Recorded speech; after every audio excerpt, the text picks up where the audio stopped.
My dear student आज देखिबा आमे राष्ट्रीय आविष्कार अभियान ପାଇଁ जोटा क्विज होची कनिष्ठ श्रेणी बा जूनियर विभाग ପାଇଁ 6 ରୁ 8 क्लास पर्यंत केतरा इंपोर्टेंट क्विज क्वेश्चन देखिबा। तो फर्स्ट क्वेश्चन हला उद्भिद माने जे प्रक्रिया रे खाद्य तैयार करंती ताहा कोन ताहला आलोक संश्लेषण। नेक्स्ट क्वेश्चन जीवंत प्राणी मानकु निश्वास नेबा ପାଇଁ केउ गैस आवश्यक ताहला अम्लजान।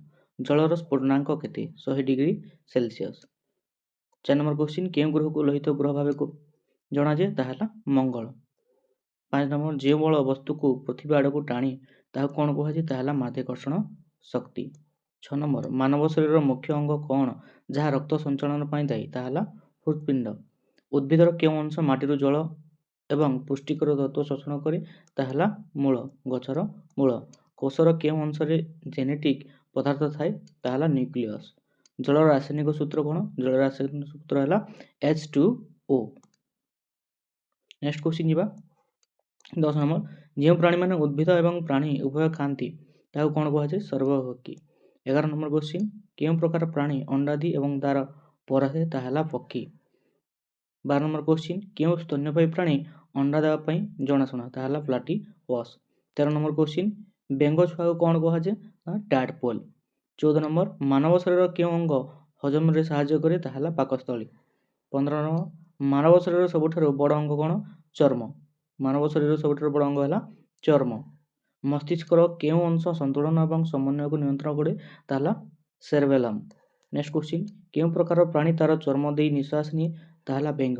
मृत किंबा क्षय होतवा पदार्थ खाउतवा प्राणी मानकु कोन कुहाजे ना मृतभक्षी। आलोक संश्लेषण समय रे उद्भिद माने केउ गैस ग्रहण करंती ताहला अंगारकाम्ल। शुक कीटरु प्रजापति रे परिणत हेबा प्रक्रिया को कोन कुहाजे रूपांतरण। सुनार रासायनिक संकेत कोन सुनार रासायनिक संकेत हला AU। नेक्स्ट क्वेश्चन 22 नंबर लोहा रासायनिक संकेत कोन लोहा रासायनिक संकेत Fe। 23 नंबर केवल गोटे प्रकार परमाणु रे गठित पदार्थ कोन कहा जाय ताहला मौलिक। 24 नंबर विनेगार रे केउ एसिड थाए विनेगार रे एसिटिक एसिड थाए। 25 नंबर विशुद्ध जलर pH स्तर केते विशुद्ध जलर pH स्तर हला 7 न्यूट्रल निरपेक्ष। 24 number question vinegar baking soda सहित प्रतिक्रिया कले केउ गैस उत्पन्न होए ना अंगारकाम्ल गैस।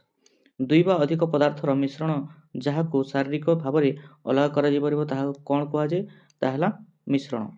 पदार्थर तीनोटी अवस्था कोन ताहला कठिन तरल गैसीय। के मौलिकर परमाणु संख्या 1 ताहला हाइड्रोजन। उत्ताप्त शक्ति शोषुଥିବା प्रतिक्रिया को कोन कुहा जे एंडोथर्मिक प्रतिक्रिया। संस्पर्श रे थिबा दुईटी पृष्ठ मध्य गति को केउ बल विरोध करे ताहला घर्षण बल। 32 नंबर पदार्थ विज्ञान रे बलर एकक कोन ना न्यूटन। केउ नियम कुहे जे बाह्य बल प्रयोग न हेबा पर्यंत एक स्थिर वस्तु स्थिर रहे ताहला न्यूटन को प्रथम गति नियम बा मोमेंट ऑफ इनर्शिया जोटा हम कहबा। टणा जाइथिबा रबर बैंड रे केउ प्रकार शक्ति संचित हुए ताहला इलास्टिक शक्ति इलास्टिक साम्यव्य शक्ति। वस्तुर अवस्थान किंबा अवस्था हेतु संचित होइतिबा शक्ति को आमे कोन कहू ताहला साम्यव्य शक्ति। केउ प्रकार तरंग गति करिया पई एक माध्यम आवश्यक करे ताहला यांत्रिक तरंग। नेक्स्ट क्वेश्चन तापमात्रा मापिया पई केउ यंत्र व्यवहार करा जे ना थर्मोमीटर। वैद्युतिक शक्ति केउ एकक रे मापा जे ताहला वाट। केउ ग्रहर चारिपाखरे वलय अछि ताहला शनि। 40 नंबर इंद्रधनुरे केतोटी रंग थाए ताहला 7टी। पृथ्वीर सबुठारु बाह्य स्तर कोन कुहा जे ताहला भूत्वक। ठीक ना भूल पृथ्वी अधिकांश जल द्वारा आवृत यह सत्य अटे। नेक्स्ट क्वेश्चन वायुमंडल रे केउ स्तर रे मेघ एवं वर्षा भली पाणीपाग घटना देखा जाए ताहला स्ट्रोपोस्फियर। नेक्स्ट क्वेश्चन भूकंप मापिया पई केउ प्राकृतिक विपर्यय को सिस्मोमीटर व्यवहार करी मापा जाए ताहला भूकंप। पृथ्वीर सबुठारु बड़ महासागर केउठी ताहला प्रशांत महासागर। ठीक ना भूल पृथ्वीर अभ्यंतरण भागरु तरल पथर निर्गत हेबा द्वारा आग्नेयगिरि सृष्टि हुए ताहला ठीक। पृथ्वी रे केतोटी महादेश अछि ताहला 7टी महादेश। नेक्स्ट ला ठीक ना भूल उत्तर मेरु 90 डिग्री उत्तर अक्षांश रे अवस्थित ताहला ठीक। एहार समान आकार एवं गठन हेतु केउ ग्रह को पृथ्वीर भौणी ग्रह भाबे जणाशुना ताहला शुक्र। केउ प्राणी एकाथरे के 3 वर्ष पर्यंत सोई पारे ताहला शामुका। केउटी एकमात्र धातु जहा कोठरी तापमात्रा रे तरल अवस्था रे ताहला पारद। पारद एक धातु जहा की तरल अवस्था रे रही थाए। ମାନବ ଶରୀର ସବୁଠାରୁ ବଡ଼ ଅଙ୍ଗ କେଉଁଠି? ସେଟା ହେଲା ଚର୍ମ। କେଉଁ ଗ୍ରହ ଏହାର ସୁନ୍ଦର ରିଙ୍ଗ୍ ପାଇଁ ଜଣାଶୁଣା? ତାହା ହେଲା ଶନି। ଯେଉଁ ପ୍ରକ୍ରିୟାରେ ଉଦ୍ଭିଦମାନେ ଜଳୀୟ ବାଷ୍ପ ହରାନ୍ତି ତାହାକୁ ଆମେ କ'ଣ କହୁ? ତାହା ହେଲା ବାଷ୍ପୀଭବନ। ପୃଥିବୀର ସବୁଠାରୁ କଠିନ ପ୍ରାକୃତିକ ପଦାର୍ଥ କେଉଁଠି? ତାହା ହେଲା ହୀରା। ହୀରା ହେଉଛି ସବୁଠୁ କଠିନ ପ୍ରାକୃତିକ ପଦାର୍ଥ। ଆଲୋକ ସଂଶ୍ଳେଷଣ ସମୟରେ ଉଦ୍ଭିଦମାନେ କେଉଁ ଗ୍ୟାସ୍ ନିର୍ଗତ କରନ୍ତି? ତାହା ହେଲା ଅମ୍ଳଜାନ। କାଚର ମୁଖ୍ୟ ଉପାଦାନ କ'ଣ? କାଚର ମୁଖ୍ୟ ଉପାଦାନ ହେଲା ବାଲି ବା ସିଲିକା। ଡଲଫିନ୍ କେଉଁ ପ୍ରକାର ପ୍ରାଣୀ? ଡଲଫିନ୍ ହେଲା ସ୍ତନ୍ୟପାୟୀ ପ୍ରାଣୀ। ଆଲୋକର ଗତି କେତେ? ଆଲୋକର ଗତି ପ୍ରାୟ 2,99,792 କିଲୋମିଟର ପ୍ରତି ସେକେଣ୍ଡ। ନେକ୍ସଟ କ୍ୱେଶ୍ଚିନ୍, ମାନବ ଶରୀରର କେଉଁ ଅଙ୍ଗ ରକ୍ତ ଛାଣି ମୂତ୍ର ଉତ୍ପାଦନ କରେ? ତାହା ହେଲା ବୃକ୍କ ବା କିଡନୀ। ମାନବ ଶରୀରର କେଉଁ ଅଂଶ ଇନ୍ସୁଲିନ୍ ଉତ୍ପାଦନ ପାଇଁ ଦାୟୀ? ତାହା ହେଲା ଅଗ୍ନାଶୟ। ପଥର ଅଧ୍ୟୟନ କରୁଥିବା ବୈଜ୍ଞାନିକମାନଙ୍କୁ କ'ଣ କୁହାଯାଏ? ତାହା ହେଲା ଭୂବିଜ୍ଞାନୀ। ସୂର୍ଯ୍ୟଙ୍କର ସବୁଠାରୁ ନିକଟତମ ଗ୍ରହ କେଉଁଟା? ତାହା ହେଲା ବୁଧ। ଖାଇବା ଲୁଣର ରାସାୟନିକ ସଂକେତ? ଖାଇବା ଲୁଣର ରାସାୟନିକ ସଂକେତ ହେଲା NaCl, ସୋଡ଼ିୟମ କ୍ଲୋରାଇଡ୍। ଜଣେ ବୟସ୍କ ମାନବ ଶରୀରରେ କେତୋଟି ହାଡ଼ ଥାଏ? ତାହା ହେଲା 206ଟି ହାଡ଼ ଥାଏ। ଇନ୍ଦ୍ରଧନୁ ସୃଷ୍ଟି ହେବାର କାରଣ କ'ଣ? ଇନ୍ଦ୍ରଧନୁ ସୃଷ୍ଟି ହେବାର କାରଣ କେଉଁ ଘଟଣା? ଜଳବିନ୍ଦୁରେ ଆଲୋକର ପ୍ରତିସରଣ ଏବଂ ପ୍ରତିଫଳନ।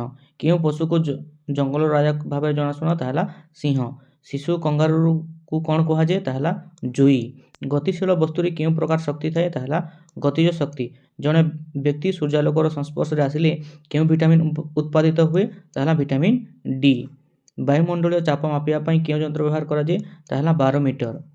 କୋଷର କେଉଁ ଅଂଶକୁ ଶକ୍ତି କେନ୍ଦ୍ର ଭାବେ ଜଣାଶୁଣା? ତାହା ହେଲା ମାଇଟୋକଣ୍ଡ୍ରିଆ। ସ୍ଥଳଭାଗରେ ଏବଂ ଜଳରେ ଉଭୟ ବାସ କରୁଥିବା ପ୍ରାଣୀମାନଙ୍କୁ କ'ଣ କୁହାଯାଏ? ତାହା ହେଲା ଉଭୟଚର ପ୍ରାଣୀ। ଅକ୍ଟୋପସର କେତୋଟି ଗୋଡ଼ ଥାଏ? 8ଟି ଗୋଡ଼। ଆମେ ନିଶ୍ୱାସ ନେଉଥିବା ବାୟୁରେ ମୁଖ୍ୟତଃ କେଉଁ ଗ୍ୟାସ୍ ମିଳିଥାଏ? ତାହା ହେଲା ଯବକ୍ଷାରଜାନ, ପ୍ରାୟ ଯେଉଁଟାକି 78% ରହିଥାଏ। ଆକାଶରେ ଏକ ନମୁନା ସୃଷ୍ଟି କରୁଥିବା ତାରପୁଞ୍ଜକୁ କ'ଣ କୁହାଯାଏ? ତାରାପୁଞ୍ଜ ବା କନଷ୍ଟେଲେସନ୍। ପ୍ରାକୃତିକ ଚୟନ ଦ୍ୱାରା ବିବର୍ତ୍ତନର ସିଦ୍ଧାନ୍ତ କିଏ ବିକଶିତ କରିଥିଲେ? ତାହା ହେଲା ଚାର୍ଲ୍ସ ଡାରୱିନ୍। ହୀରା କେଉଁ ଉପାଦାନରେ ଗଠିତ? ତାହା ହେଲା ଅଙ୍ଗାରକ ବା କାର୍ବନ। ପୃଥିବୀର ବାୟୁମଣ୍ଡଳର ଅଧିକାଂଶ ଭାଗ କେଉଁ ଗ୍ୟାସ୍? ତାହା ହେଲା ନାଇଟ୍ରୋଜେନ୍ ବା ଯବକ୍ଷାରଜାନ। ଆମ ସୌରଜଗତରେ କେତୋଟି ଗ୍ରହ ରହିଛି? ତାହା ହେଲା ଆମ ସୌରଜଗତରେ କେତୋଟି ଗ୍ରହ ରହିଛି? ତାହା ହେଲା 8ଟି। ଜଳୀୟ ବାଷ୍ପ ତରଳ ଜଳରେ ପରିଣତ ହେବାର ପ୍ରକ୍ରିୟା କ'ଣ? ତାହା ହେଲା ଘନୀଭବନ। ଉଦ୍ଭିଦ ଅଧ୍ୟୟନ କରୁଥିବା ବୈଜ୍ଞାନିକମାନଙ୍କୁ କ'ଣ କୁହାଯାଏ? ତାହା ହେଲା ଉଦ୍ଭିଦ ବିଜ୍ଞାନୀ। ବେଲୁନରେ ସାଧାରଣତଃ କେଉଁ ଗ୍ୟାସ୍ ବ୍ୟବହାର କରାଯାଏ? ତାହା ହେଲା ହିଲିୟମ୍। ପୃଥିବୀ ପାଇଁ ଶକ୍ତିର ପ୍ରାଥମିକ ଉତ୍ସ କ'ଣ? ପୃଥିବୀ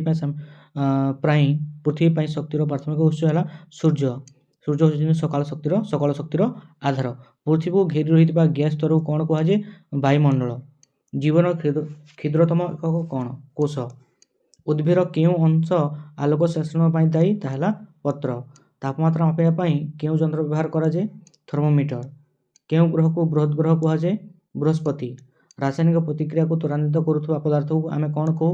ତାହା ହେଲା ଉତ୍ପ୍ରେରକ ବା ରିଏକ୍ଟେଣ୍ଟ। ଖାଦ୍ୟରେ କେଉଁ ପ୍ରକାର ଶକ୍ତି ସଂରକ୍ଷିତ ହୁଏ? ତାହା ହେଲା ରାସାୟନିକ ଶକ୍ତି। ଲୋହିତ ରକ୍ତ କଣିକାର ମୁଖ୍ୟ କାର୍ଯ୍ୟ କ'ଣ? ନା ଶରୀର ସାରା ଅମ୍ଳଜାନ ପରିବହନ କରିବା। ପାଣିପାଗ ଏବଂ ବାୟୁମଣ୍ଡଳୀୟ ଅବସ୍ଥା ଅଧ୍ୟୟନକୁ ଆମେ କ'ଣ କହୁ? ପାଣିପାଗ ବିଜ୍ଞାନ। ଏଇ ଥିଲା କେତେଟା ଇମ୍ପୋର୍ଟାଣ୍ଟ କୁଇଜ୍ କୋଶ୍ଚିନ୍ ଯେଉଁଟାକି ରାଷ୍ଟ୍ରୀୟ ଆବିଷ୍କାର ଅଭିଯାନ ଯେଉଁଟା କମ୍ପିଟିସନ୍ ହେଉଛି ଜୁନିୟର ଲେଭେଲରେ ସେଠି ଆସିବାର ଚାନ୍ସ ଅଛି।